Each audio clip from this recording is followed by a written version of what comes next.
오늘 주실 말씀은 요나서 1장 1절로 10절 말씀입니다. 구약 성경 1287쪽 요나서 1장 1절에서 10절 말씀을 김창수 집사님께서 봉독해 주시겠습니다. 여호와의 말씀이 아미떼의 아들 요나에게 임하니라. 이르시되 너는 일어나 저 큰 성읍 니느웨로 가서 그것을 향하여 외치라. 그 악독이 내 앞에 상달되었음이니라 하시니라. 그러나 요나가 여호와의 얼굴을 피하려고 일어나 다시스로 도망하려 하여 욥바로 내려갔더니 마침 다시스로 가는 배를 만난지라. 여호와의 얼굴을 피하여 그들과 함께 다시스로 가려고 뱃삭을 주고 배에 올랐더라. 여호와께서 큰 바람을 바다 위에 내리시며 바다 가운데에 큰 폭풍이 일어나 배가 거의 깨지게 된지라. 사공들이 두려워하여 각각 자기의 신을 부르고 또 배를 가볍게 하려고 그 가운데 물건들을 바다에 던지니라. 그러나 요나는 배 밑층에 내려가서 누워 깊이 잠이 든지라. 선장이 그에게 가서 이르되 자는 자여 어찌함이냐. 일어나서 내 하나님께 구하라. 혹시 하나님이 우리를 생각하사 망하지 아니하게 하시리라 하니라. 그들이 서로 이르되 자 우리가 제비를 뽑아 이 재앙이 누구로 말미암아 우리에게 임하였나 알아보자 하고 곧 제비를 뽑으니 제비가 요나에게 뽑힌지라. 우리가 그에게 이르되 정하건대 이 재앙이 누구 때문에 우리에게 임하였는가 말하라. 내 생업이 무엇이며 내가 어디서 왔으며 내 나라가 어디며 어느 민족에 속하였느냐 하니 그가 대답하되 나는 히브리 사람이요 바다와 육지를 지으신 하늘의 하나님 여호와를 경외하는 자로라 하고 자기가 여호와의 얼굴을 피함인 줄을 그들에게 말하였으므로 무리가 알고 심히 두려워하여 이르되 내가 어찌하여 그렇게 행하였느냐 하니라. 아멘. 옆 사람하고 한번 인사하시겠습니다. 당신을 보니 너무 좋습니다. 시작. 당신을 보니 너무 좋습니다. 이런 좋은 관계를 날마다 맺어가는 복이 있기를 바라겠습니다. 오늘 주신 말씀을 따라 오늘부터 몇 주간 동안 요나서를 통해서 하나님 주신 은혜를 누리고자 합니다. 우리가 요나서를 보면 너무나 익숙한 말씀이지 않습니까? 유치부 아이들이라도 요나서는 다 압니다. 왜냐하면 이제 하나님이 가라고 하는 니느웨로 가지 않고 정반대 다시스로 도망갔다가 이제 큰 물고기에 이제 삼켜져서 토해내게 되는 이 이야기는 동화 같은 이야기 아닙니까? 제가 어릴 때는 큰 고래에 이제 먹혔다고 들었는데 신학을 하면서 아무리 찾아보니까 고래라는 얘기는 1도 없고요. 그냥 큰 물고기라고만 되어 있죠. 그렇게 어린 시절부터 읽어왔던 이 요나서. 근데 이 요나서를 자세히 연구하듯이 읽어보면은요, 요나서가 보통 책이 아니라고 하는 것을 알 수 있습니다. 굉장히 많은 이제 복선들이 깔려 있고요. 또 문법적으로도 아주 중요한 단어들을 잘 배치해서 아주 갈고 닦은 공을 들여서 만들어진 책이라고 하는 사실을 알 수가 있습니다. 이런 중요한 믿음의 내용들에 대해서는 이제 계속 주일 말씀을 통해서 은혜를 나누고자 하고요. 오늘은 1장을 통해서 함께 은혜를 나누도록 하겠습니다. 오늘은 세 가지 대지로 세 가지 주제를 살피면서 말씀을 나누도록 하겠습니다. 먼저 선지자 요나와 그의 사명에 대해서, 그리고 두 번째로는 사명을 거부한 요나와 사명을 회복시키시는 하나님의 작전에 대해서, 그리고 왜 니느웨인가에 대해서 함께 말씀을 나누고자 합니다. 먼저 선지자 요나와 그의 사명에 대해서 살피겠습니다. 요나는 누굽니까? 1절에 보시면 이렇게 말씀하고 있죠. 함께 읽어보십니다. 1절 여호와의 말씀이 아미떼의 아들 요나에게 임하니라. 1절에서 가장 중요한 구절이 있다면 어떤 것일까요? 가장 중요한 구절이 있다면 바로 임하니라 라고 하는 이 단어에 있습니다. 여호와의 말씀이 아미떼의 아들 요나에게 임하니라 그랬습니다. 성경의 예언서들의 특징은 하나님의 말씀이 임하는 것으로부터 시작됩니다. 하나님의 말씀이 임한 사람이 선지자예요. 에스겔서에도 보면 하나님의 말씀이 계속 임합니다. 여호와의 말씀이 에스겔에게 임하니라. 그런데 가끔 보면 거짓 선지자들이 나와가지고 하나님의 나에게 말씀하시기를 하면서 얘기하는데 하나님의 말씀이 임하지도 않았는데 자기 멋대로 이야기를 하는 겁니다. 이게 이제 거짓 선지자의 특징이죠. 하나님의 말씀이 요나에게 임했습니다. 즉 하나님께서 요나를 공적인 선지자로 세우셨다는 뜻입니다. 요나 선지자에 대해서는 다른 구약 성경에 대해서도 보면은 좀 더 자세하게 요나에 대해서 이야기를 하는 것이 나오는데요. 우리 열왕기하 14장 25절 말씀을 함께 읽어보시겠습니다. 14장 25절 이스라엘의 하나님 여호와께서 그의 종 가드 헤벨 아미떼 아들 선지자 요나를 통하여 하신 말씀과 같이 여로보암이 이스라엘 영토를 회복하되 하맛 어귀에서부터 아라바 바다까지 하였으니. 요나서보다도 훨씬 더 요나에 대해서 좀 자세하게 기록하고 있는 것이 열왕기하 14장 25절 말씀인데요. 하나님의 종이었고 또 가드 헤벨 출신이었다고 말합니다. 가드 헤벨은 예수님의 고향인 이제 예수님의 성장했던 고향인 나사렛에서 멀지 않은 곳에 있는 작은 성읍입니다. 그 가드 헤벨 출신이었다는 것이고 또 그가 일했던 시기가 여로보암이 이스라엘 영토를 회복할 것이다 이런 예언을 전하라고 하거든요. 그러니까 여로보암 왕 때인 것을 알 수 있습니다. 여로보암 1대 왕이 아니라 여로보암 2세 때죠. 여로보암 2세 때는 북왕국 이스라엘이 가장 영토를 넓게 확장했던 번성기입니다. 그때 요나가 선지자로 활동했다는 사실을 알 수가 있습니다. 요나는 엘리사 선지자가 죽고 그 뒤로 이제 북왕국 이스라엘에서 활동했던 선지자였던 아모스와 호세아가 나오기 전까지 그 중간에 있었던 북왕국 이스라엘을 위한 선지자였습니다. 그리고 그는 하나님께 받은 말씀을 여로보암 왕에게 전했는데 그 내용이 여기 열왕기하 14장 25절에 나오지 않습니까? 여로보암이 이스라엘 영토를 회복하되 하맛 어귀에서부터 아라바 바다까지 회복할 거다. 우리나라로 말하면 하나님이 이런 말씀을 주셨는데 대마도를 회복할 거다. 저 북간도 땅을 회복할 거다. 그런 예언을 하게 했다는 겁니다. 여러분 이런 예언이라고 그러면 할만하죠. 뭐 복된 예언 아닙니까? 나라가 영토가 회복된다는 예언은 듣는 사람도 좋고 전하는 사람도 좋고 보람도 있고 기쁘잖아요. 그런데 요나가 이렇게 왕을 상대할 만큼 선지자들이 여럿이 있었다 할지라도 왕을 상대할 만큼 그런 선지자 역할을 감당했다면 제가 어떤 영어로 된 주석 성경에 보니까 이 요나에 대해서 노블 프로펫이라고 되어 있더라고요. 그러니까 아직 고귀한 신분을 가지고 이 선지자 역할을 감당했던 사람이라고 하는 것입니다. 그런데 이렇게 높아진 요나의 위상이 오히려 오늘 본문의 내용을 만들어내는 겁니다. 되레 오늘 본문이 요나가 그렇게 도망가게 만들었던 이유가 그동안 너무 높아져 있었다는 뜻이죠.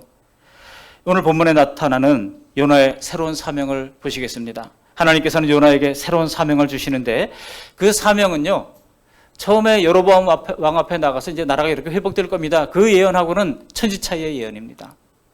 정말 순종하고 싶지 않은, 도저히 감당하기 싫은 그런 예언을 그에게 하라고 하신 거예요. 그게 뭡니까? 우리 2절 말씀을 함께 읽어보시겠습니다. 2절, 너는 일어나 저 큰 성읍 니느웨로 가서 그것을 향하여 외치라. 그 악독이 내 앞에 상달되었음이니라 하시니라. 저 큰 성읍 니느웨로 가서 외치라는 것입니다. 일어나라 그랬죠. 일어나. 여기 일어나라고 하는 단어가 오늘 본문에도 여러 번 나오는데요. 2절에 있고 3절에 있고 또 6절에도 일어나 내 하나님께 구하라. 일어나라고 하는 말이 원어 성경에 보면 쿰케라라고 하는 말이에요. 이 문장 자체가 쿰케라라고 하는 말로 시작됩니다. 일어나라. 일어나라는 겁니다. 하나님께서는 이제 이 노블 프로페서로서 정말 존귀한 선지자의 사명을 감당하는 그에게 안빈낙도하지 말고 일어나 하나님이 주시는 사명을 받으라고 말씀하고 있는 겁니다. 새로운 사명을 주십니다. 근데 그 사명이 니느웨로 가서 외치라는 겁니다. 여러분 니느웨가 어디입니까? 니느웨는요, 오늘날로 말하면 이라크의 제2도시 모술입니다. 지금도 이라크에서 바그다드 다음에 큰 도시죠. 우리나라 건설공사가 거기 많이 일어나고 있는 곳이기도 합니다. 그런데요, 고대에도 그랬다는 거예요. 고대의 아수르의 수도였던 니느웨라고 그러니까 바그다드가 수도가 되기 전에 니느웨를 수도로 삼고 많은 백성들이 거기 살고 있었다는 사실을 알 수 있습니다. 그런데 니느웨는 그 아수르의 수도잖아요. 아수르가 어떻게 했습니까? 당시 여러 나라들 가운데 가장 극악한 공포 정치를 했던 이 제국이 이 아시리아 제국이었어요. 실제로 여러분 북왕국 이스라엘이 어느 나라에 무너졌습니까? 북왕국 이스라엘은요, 아수르에 의해서 무너졌습니다. 바벨론에 의해서 무너진 게 아니고 아수르에 의해서 BC 722년에 완전히 북왕국 이스라엘이 멸망을 당하고 말았던 것이죠.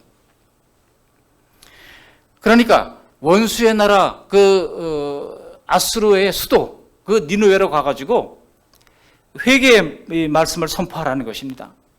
아수르의 심정부로 들어가서 외치라고 하는 것입니다. 너희의 악행을 하나님이 다 보셨으니 이제 그 일로 너희 나라를 멸망시키겠다. 그러기 전에 회개해라. 이 내용을 지금 전달하라는 것입니다. 여러분, 누군가에게 우리에게 사명을 맡기시는데 회복의 메시지를 전하라고 하는 것이 좋습니까? 아니면 망한다라고 하는 메시지를 전하라고 하는 것이 좋습니까? 당연히 회복의 메시지를 전하는 것이 더 좋겠죠. 뿐만 아니라 지금 이 명령은 사실 요나에게는 솔직히 납득도 안 되고 하고 싶지도 않고 정말 하기에도 두려운 사명이었던 겁니다. 마치 오늘날 우리들에게 아프가니스탄으로 가서 복음을 전하라는 것과 마찬가지 상황이라고 생각하시면 될 것입니다. 그 땅이나 지금 이라크 땅이나 가만히 보면요, 그 후손들이 다 그 후손들이에요. 기독교를 박해하고 복음을 이제 교회를 불태우고 하는 일들을 서슴없이 저지르고 그리스도인들을 이제 처형을 하는 그런 일들을 지금도 자행하고 있지 않습니까? 여러분, 하나님께서 우리에게 주시는 사명 가운데는 좀 만만하게 보이는 그런 사명도 있지만은 어떤 그 경우에는 도저히 순종하기 힘든 그런 사명도 있습니다. 마치 우리나라 선교사님들이 일본으로 파송받을 때 이런 요나 신드롬을 겪는다고 그래요. 하고 싶지 않은데 가라고 그러거든요. 여러분, 일본이 우리나라 수탈 역사를 읽어보면 정말 분노에 차가지고 도저히 페이지가 넘어가지가 않아요. 왜 군사랑을 일본이 만들었습니까? 우리나라를 개발시켜 주려고 만들었습니까? 아니잖아요. 호남 지역에서 나는 이 곡창지대 곡물들을 다 빼가려고 우리나라 소출의 85%를 일본이 다 가지고 왔습니다. 그러니 먹을 것이 없어가지고 우리나라 사람들은 춘궁기에 소나무 껍질을 벗겨서 먹을 수밖에 없는 그런 상황이 있었던 것이죠. 우리나라 금광에서 나는 모든 금의 99%를 일본이 다 가지고 왔어요. 도원광의 98%를 다 가지고 왔습니다. 그런 거 캐내려고 철도 만들고 했는데 그거를 개발했다고 얘기하는 것이죠. 여러분, 그런 것을 읽어보면 정말 이게 일본 분들이라고 말이 잘 안 나오잖아요. 거기다가 고상하게 우리가 일본 놈들이라고 얘기하잖아요. 제가 어릴 때 도시락을 남기면 선생님들한테 막 야단을 맞고 혼났어요. 왜 혼난지 아십니까? 다 먹어야지 일본 놈들하고 싸워서 이기지. 그걸 왜 남기냐는 거예요. 그래가지고 막 얻어맞기도 하고 혼났던 기억이 아직까지 기억이 되고 있습니다. 그러니 여러분, 그런 나라에 가서 회개를 선포하라니 정말 요나의 발걸음이 잘 떨어지지 않았던 것입니다. 그런데다가 그 사람들이 어떤 사람이라고요? 아주 잔악한 사람들이잖아요. 잘못하다가 잡히면 어떻게 됩니까? 죽을 수도 있는 상황입니다. 순교할 수도 있는 상황입니다. 그러니 가고 싶지 않은 것입니다. 그리고 만일 혹시라도 그들이 니느웨 사람들이 만일 말씀을 듣고 변화되기라도 한다면 지금 이스라엘 사람들이 분노가 또 심할 것 아니겠습니까? 그렇게 된다면 자칫하면 자기 민족한테 좀 맞아 죽을 수도 있는 상황이에요. 내가 왜 그 원수의 나라 가서 그 하나님의 말씀을 선포하느냐, 그들로 회개하여 구원을 얻게 하느냐 라고 하면서 북이스라엘 사람들이 오히려 요나를 지금 칠 수도 있는 상황입니다.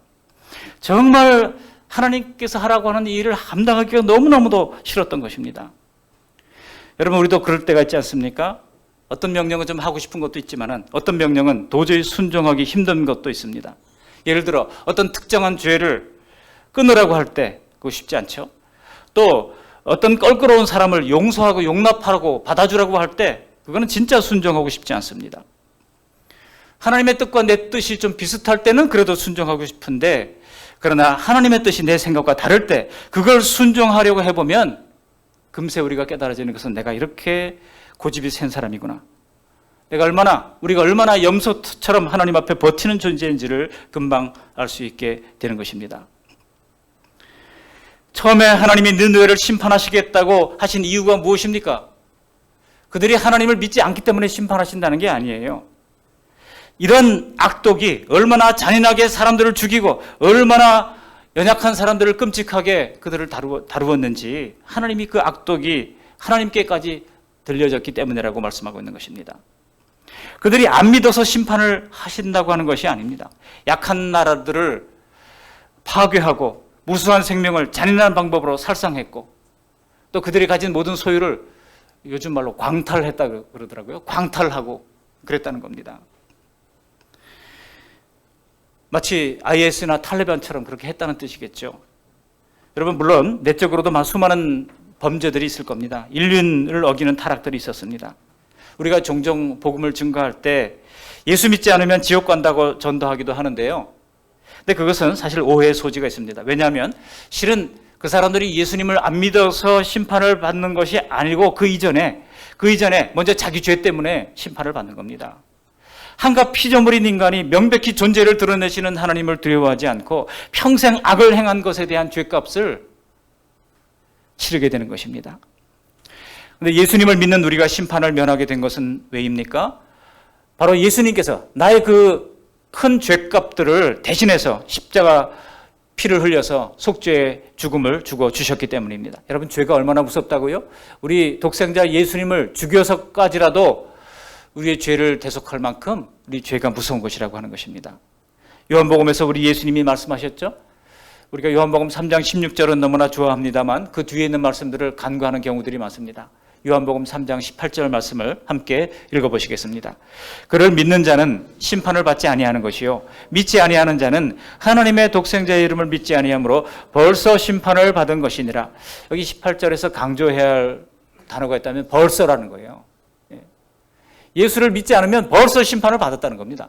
우리도 벌써 심판을 받은 상태였어요. 그러나 예수님으로 말미암아 하나님의 진노의 심판을 이제 주님께서 대신 담당해 주셨으니 가리워진 것이라고 할 수가 있는 것입니다. 여기 니느웨 사람들도 마찬가지죠. 구제받을 길을 거절했기 때문에 이미 자기 지은 죄로 말미암아 하나님의 심판의 상태에 떨어져 있다는 것입니다. 그것을 전하라는 거예요. 나중에 요나 선지자 이후에 불과 몇십 년 만에 결국 북이스라엘 전체가 다 하나님의 뜻을 따르지 않다가 바로 아수르에 의해서 멸망당하고 말았고 또 아수르 역시 하나님의 택한 백성들을 지나치게 핍박하다가 바벨론에 의해서 또 멸망을 당하고 맙니다. 여러분, 요나 입장에서 보면 하필 그 악독한 원수의 나라에 가서 회개를 선포하라는 것인데 그 명령에 정말 순종하고 싶겠습니까? 아무리 생각해봐도 아마 뒤척이는 불면의 밤을 며칠씩 보냈을 겁니다.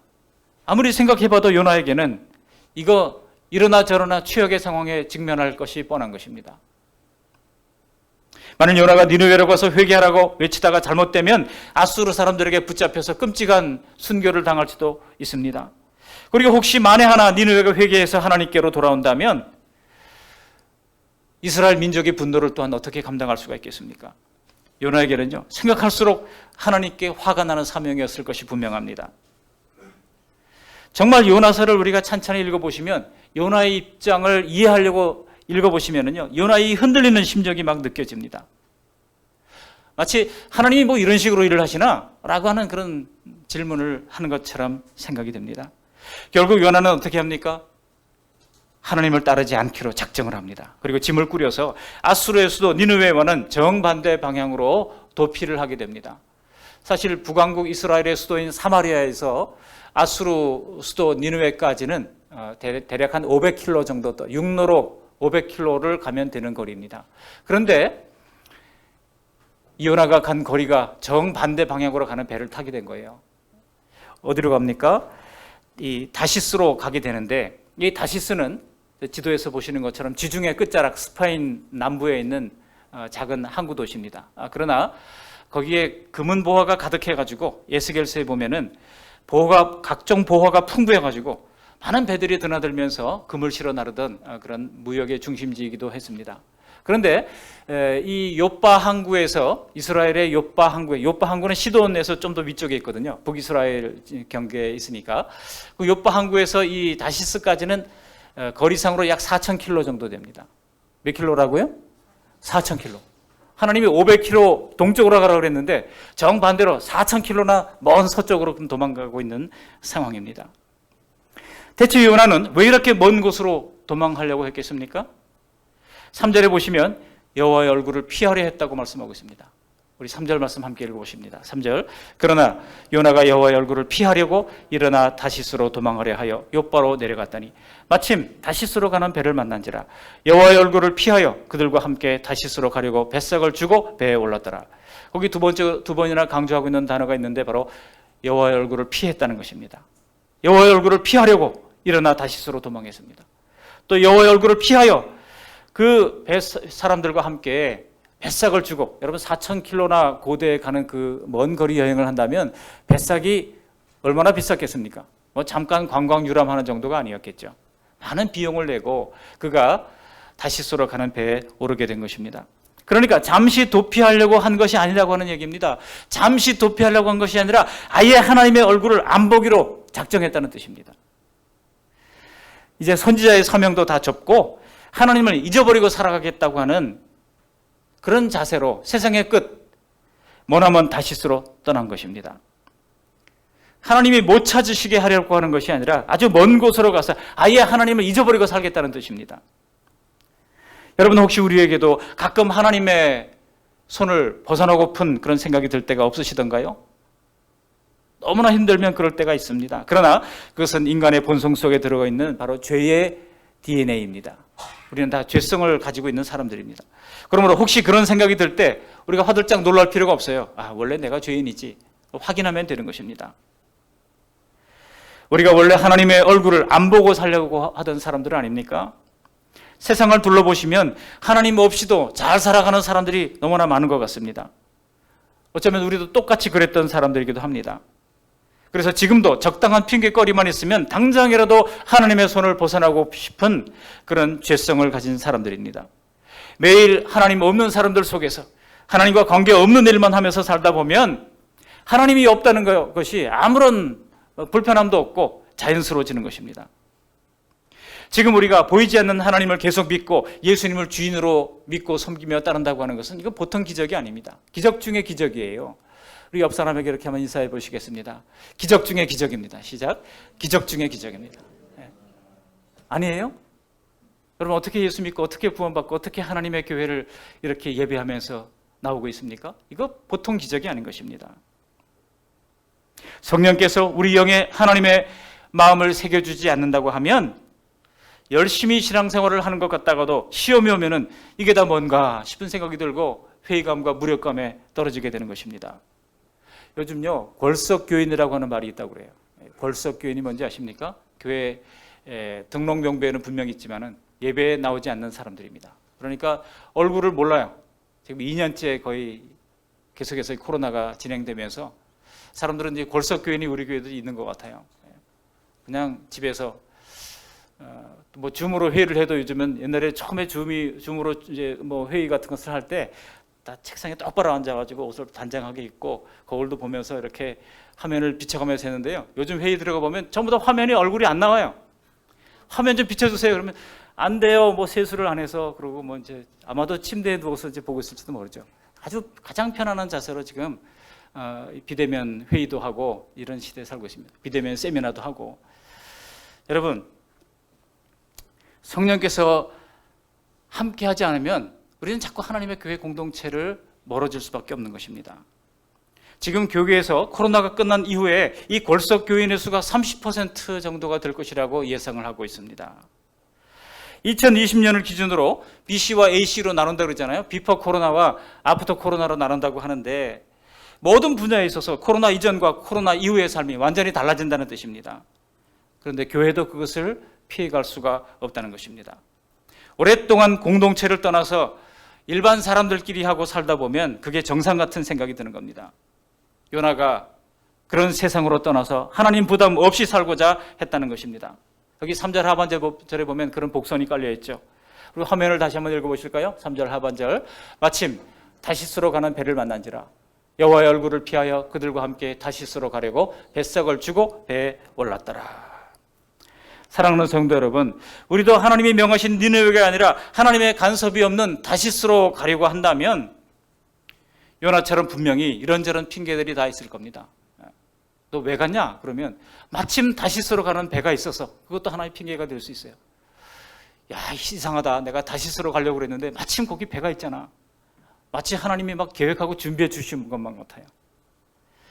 그러나 우리는 나를 보내신 곳에서 믿음을 잘 지키시고 끝까지 견디는 가운데 이 사명을 잘 감당하시기를 바랍니다. 마태복음 24장 13절에 그러나 끝까지 견디는 자는 구원을 얻으리라 그랬어요.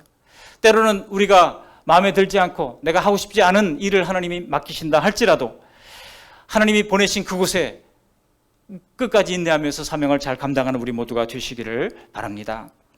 이렇게 사명을 거부했던 요나에게 하나님이 그의 사명을 회복시키는 작전을 베푸십니다. 이제 하나님은 그의 낯을 피해서 도망하는 요나를 붙잡아오기 위하여 큰 바람과 큰 폭풍과 또 큰 물고기를 준비하십니다. 세 가지 큰 것을 준비하셔요. 여기 4절 말씀 같이 한번 읽어보실까요? 4절 여호와께서 큰 바람을 바다 위에 내리심에 바다 가운데 큰 폭풍이 일어나 배가 거의 깨지게 된지라. 여기서 큰 바람과 큰 폭풍은요, 하나님의 명령을 불순종한 요나에게 내리는 하나님의 심판이 아닙니다. 우리 하나님께서는 버거운 사명을 회피하려고 먼 나라로 도망하고자 하는 이 초조하고 불안한 요나의 마음을 이해하지 못하시겠습니까? 모세에게 명령을 내리실 때 모세가 두려워 떨면서 나 같은 사람이 어떻게 가가지고 감히 바로왕 앞에서 나가서 내가 말을 하겠습니까? 나는 말 잘 못하는 사람입니다. 그렇게 두려워했던 모세의 마음을 우리 하나님은 잘 아십니다. 가능하면 더 어두운 배 밑바닥으로 내려가서 가능하면 더 멀리 하나님께 등을 돌리고자 웅크리고 자고 있는 요나의 마음을 우리 하나님은 다 아시고 계셨습니다. 그래서 큰 바람과 큰 폭풍으로 그에게 다가가셨던 것입니다. 그러니까 이 큰 바람과 큰 폭풍은요, 하나님의 심판이 아닙니다. 이것은 요나로 하여금 다시 사명의 자리로 되돌리시고자 하는 하나님의 장치였던 것입니다. 성도들이 때로 죄를 짓고 불순종하다가 큰 고난을 당하기도 하지만 그런 고난은요, 하나님의 심판이 아닙니다. 심판하시면 지옥이죠. 비록 우리의 죄로 말미암아 우리의 잘못에서 기인한 고난이라 할지라도 단순한 문책이 아니라 선한 길로 돌이키게 하시려는 하나님의 손길임을 의심하지 마시기를 바랍니다. 때로 하나님이 세게 때리시는 것은요, 화가 나서가 아니라 그만큼 우리의 고집이 세니까 세게 개입하시는 것입니다. 사람이 얼마나 고집스럽게 고치려고 하면 하나님이 큰 바람을 보내서 타고 있는 인생의 배가 전부 파산할 지경까지 이르게 하시겠습니까? 사람들이 보통 해서는 다 돌아서지 않습니다. 거의 죽음 직전까지 가야 돌이키는 것이 바로 죄인들의 모습입니다. 사람들은요, 자기가 변할 때 감수해야 할 고통보다 변하지 않을 때 당하는 고통이 더 크다고 하는 계산이 나와야 비로소 조금씩 변화를 향해서 움직이려고 합니다. 그러나 하나님은 스스로 하나님의 뜻을 저버리고 짐을 벗어버리고 이제 도피하고자 하는 성도들님들께 찾아오셔서 다시 사명을 회복시키시고 그 사명을 새롭게 하신다고 하는 것을 알아야 합니다. 너 싫으면 다른 사람 얼마든지 있어. 이게 사람들이 하는 논리잖아요. 사람들은 그래요. 너 싫으면 다른 사람 얼마든지 있어. 너 말고도 얼마든지 있어. 그런데 우리 하나님이 그렇게 하지 않으세요. 우리 하나님이 일하시는 방식은요, 끝까지 추적해가지고 함께 사명을 다시 맡기시는 하나님이시라고 하는 것입니다. 끝까지 고쳐가면서까지라도 함께 일하시는 하나님. 오늘은 우리가 1장의 뒷부분을 우리가 다 읽지는 않았습니다만 이 폭풍 스토리의 결말을 우리는 다 잘 알고 있습니다. 예사롭지 않은 풍랑이 점점 심해지니까 뱃사람들이 두려웠습니다. 그래서 자기가 믿는 신들 앞에 부르짖습니다. 마치 자기들의 신이 노여워한다고 생각을 한 겁니다. 그래서 누구의 잘못으로 이런 재앙을 만났는지 제비를 뽑자 하고 뽑았습니다. 그랬더니 누가 나왔어요? 선지자 요나가 나왔습니다. 여러분, 제비 뽑기는 다 하나님의 손 안에 있습니다. 성경에도 있잖아요. 어디 있습니까?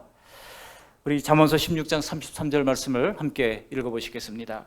제비는 사람이 뽑으나 모든 일을 작정하기는 여호와께 있느니라. 여호와께 있느니라. 우리는 열심히 공부하지만 합격 여부는 하나님께 있는 겁니다. 우리가 경영을 열심히 하지만 사람의 경영은 우리가 하더라도 그 앞날과 미래를 열어가시는 분은 다 하나님의 손안에 있는 것입니다.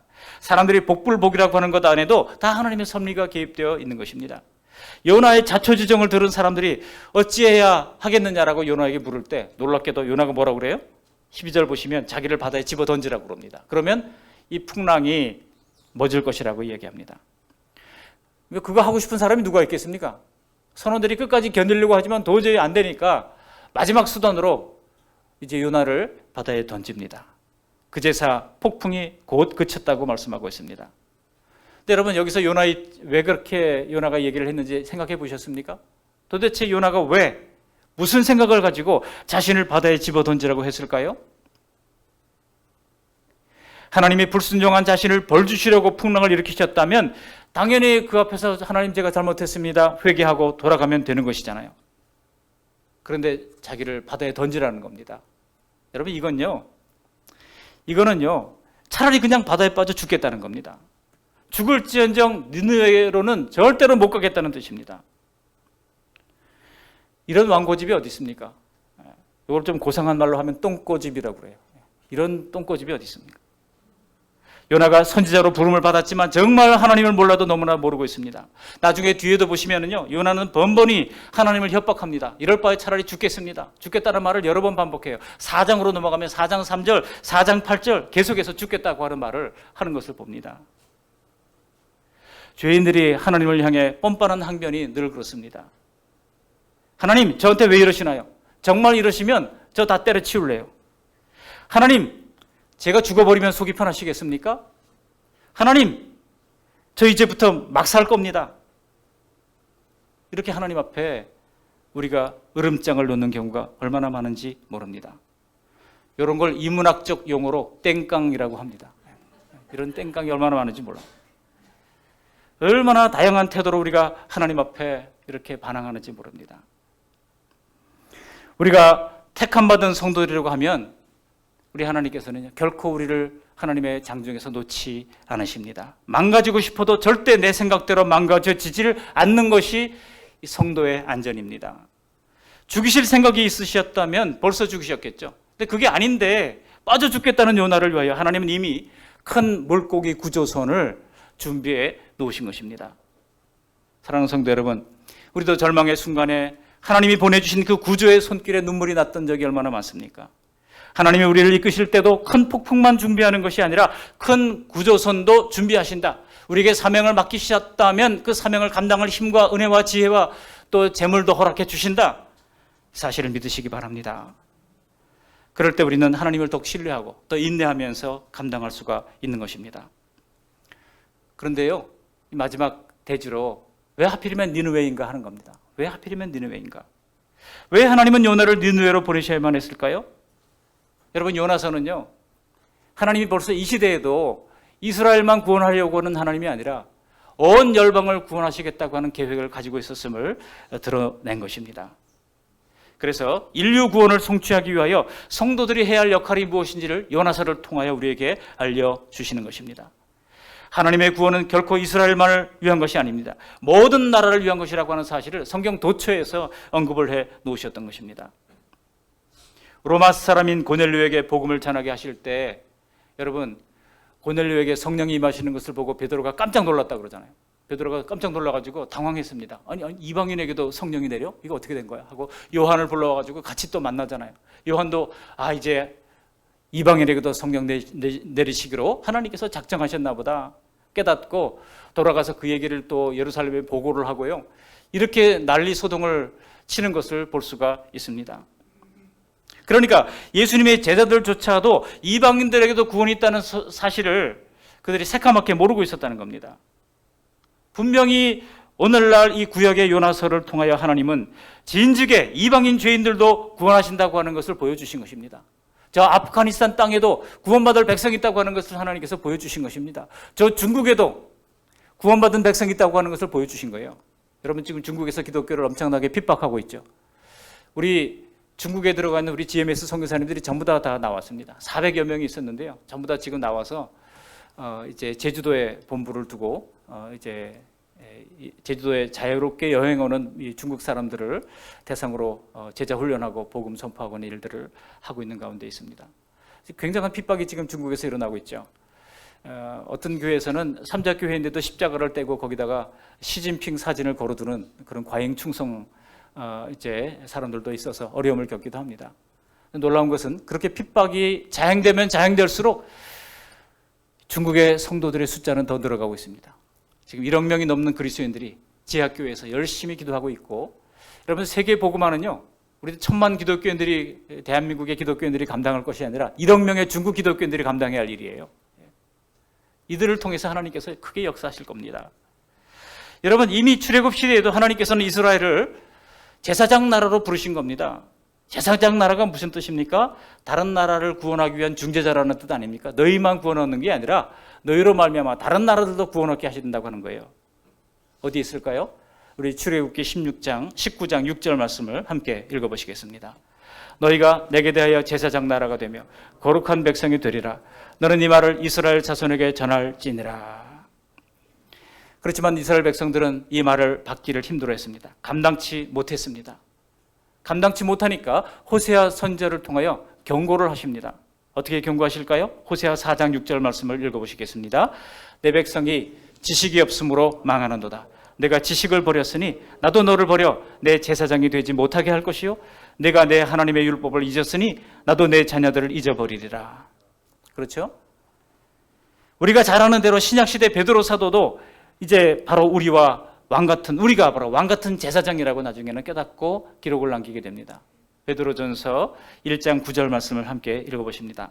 그러나 너희는 택하신 족속이요 왕 같은 제사장들이요 거룩한 나라요 그의 소유가 된 백성이니 이는 너희를 어두운 데서 불러내어 그의 기이한 빛에 들어가게 하신 이의 아름다운 덕을 선포하게 하려 하심이라. 선포하게 하려 하심이라. 우리를 왕 같은 제사장으로 삼아 주신다는 것입니다. 그리고 마지막 요한계시록에도 말하고 있죠. 요한계시록 1장 6절입니다. 그의 아버지 하나님을 위하여, 함께 읽습니다. 시작. 그의 아버지 하나님을 위하여 우리를 나라와 제사장으로 삼으신 그에게 영광과 능력이 세세토록 있기를 원하노라. 아멘. 보십시오. 모세오경부터 요한계시록까지 하나님이 택한 백성들을 제사장으로 삼으신다고 말씀하고 있습니다. 먼저 구원받은 성도들은 아직 복음을 받지 못한 사람들에게 제사장 역할을 해야 한다는 것입니다. 그들에게 복음의 메시지를 증거해야 할 사명을 가진 사람들입니다. 세상의 모든 사람들은요, 두 부류로 나눌 수 있습니다. 복음을 들은 사람들과 또 이제 복음을 들을 사람들과 복음을 전해야 할 사람들, 두 부류로 딱 나눠집니다. 죄를 회개하고 예수님의 십자가 구원을 전인격적으로 믿고 성령을 받으면 어떻게 됩니까? 예수님께서 직접 말씀하셨잖아요. 사도행전 1장 8절 말씀 우리 함께 외워보겠습니다. 오직 성령이 너에게 임하시면 너희가 권능을 받고 예루살렘과 온 유대와 사마리아와 땅끝까지 이르러 내 증인이 되리라. 내 증인이 되리라 말씀하셨습니다. 구원받았다고 하는 것은 성령을 받았다는 것이고, 성령을 받았다면 반드시 그것이 국내이든 해외이든 자기가 믿고 구원받은 예수님의 복음의 증인이 될 수밖에 없다는 것입니다. 만약 우리가 조금도 복음 전파의 부담을 가지지 않고 살아간다고 하면 혹시 아직도 우리가 전도받아야 할 상태인지도 모릅니다. 스스로의 신앙을 점검해 볼 필요가 있죠. 성도, 제자, 그리스도인, 증인, 여러분 이런 우리의 이름이 무엇을 말해주고 있습니까? 바로 우리의 사명을 말해주는 것 아닙니까? 요나가 하나님께 받은 말씀을 가서 전해야 되는 선지자였던 것처럼 오늘 예배 마치고 여러분 가실 때 그냥 집으로 가시는 것이 아니라 복음이 없는 영혼으로 가시기를 바랍니다. 가서 요나가 그랬듯이 외치시기를 바랍니다. 증인의 사명을 가지고 복음을 증거할 수 있기를 바랍니다. 때를 얻든지 못 얻든지 주의 복음을 증언하는 삶을 살아가시기를 바랍니다. 반면에 그렇게 살지 아니하고 그저 나 하나만 복받고 나 하나만 안전하게 살기를 원하는 것은 죄인들이 만들어낸 세상의 기복 종교입니다. 따라서 우리는 성삼위 하나님을 믿는 우리의 신앙에서 이런 기복적 요소들을 벗어버리고 나와 이웃을 위하여 참된 복을 구하는 그런 제사장 나라와 같은 삶을 사는 저와 여러분들이 되시기를 바랍니다. 예수님을 믿고 하나님의 자녀가 되는 순간 우리에게 주어지는 본분이 두 가지가 있는데요. 이렇게 요약할 수 있습니다. 평생 예수님을 닮아가는 것, 그리고 또 하나는 예수님의 구원의 십자가를 전하는 것. 두 가지입니다. 인격적으로 닮아가는 것 뿐만 아니라 사명을 가지고 복음을 증거하는 것. 옆 사람에게 이렇게 얘기해 보시기 바랍니다. 예수님을 닮고 예수님을 전하자. 시작. 예수님을 닮고 예수님을 전하자. 다시 한번 예수님을 닮고 예수님을 전하겠습니다. 시작. 예수님을 닮고 예수님을 전하겠습니다. 우리의 일생에 예수님을 믿고 성령께서 우리 안에 들어오시는 순간 이 땅에서 일생에 하나님께서는 우리에게 해야 할 역할을 깨닫게 해주십니다. 우리가 어떤 일을 하면서 어디에서 무엇을 하며 살든 혹은 때로는 지금 가난해서 내 생활조차 감당하기 힘들다 할지라도 하나님께서는요, 상관없이 그 수준에서 우리에게 전도할 대상자를 붙여주십니다. 거기서 우리는 여전히 예수님을 닮아가는 것과 예수님의 복음을 증언하는 삶을 살기 위하여 힘써야 할 것입니다. 이렇게 우리의 인생이 단순해지고요, 매 순간 우리의 생각과 삶이 예수님을 닮아가는 것, 예수의 십자가 복음을 증거하는 것, 이렇게 재정렬되는 것입니다. 우리 인생에서 거듭난 새 사람은 매 순간 성령 충만을 통하여 더 풍성하고 더 견고하게 빚어져야 합니다. 그러기 위해서 우리 옛사람은 성령님의 지도와 말씀의 훈련과 경건을 통하여 계속 길들여질 필요가 있습니다. 바로 그래서 우리가 성경 통독도 하는 것이고 성경 필사도 하는 것 아니겠습니까? 이때 만나는 고난의 환경이라 할지라도 우리 연단을 돕는 하나님의 장치일 뿐입니다. 고난 속에서 옛사람이 잘 조련된 사람은 다른 사람들과의 갈등도 줄어들고 조화로운 신앙 인격을 갖추게 되어 있습니다. 그래서 어떤 환경이 있다 할지라도 별로 동요되지 않아요. 정말 저분은 참 견고하구나, 그런 생각을 가지게 됩니다. 종종 이 옛사람이 다루어지지 않는 채 그저 종교적 열정만을 가지고 있는 사람들 때문에 헷갈릴 때가 있지만, 여러분, 그런 사람들은 변덕스럽잖아요. 오늘 요나가 그랬던 것처럼 변덕스럽습니다. 인간의 성품은 세상의 인성교육과 수련을 통해서도 어느 정도 훈련이 됩니다. 그렇기 때문에 불신자들 중에도 본성이 잘 길들여지는 사람들을 보면은 좋은 인격을 가지고 있는 분들이 많습니다.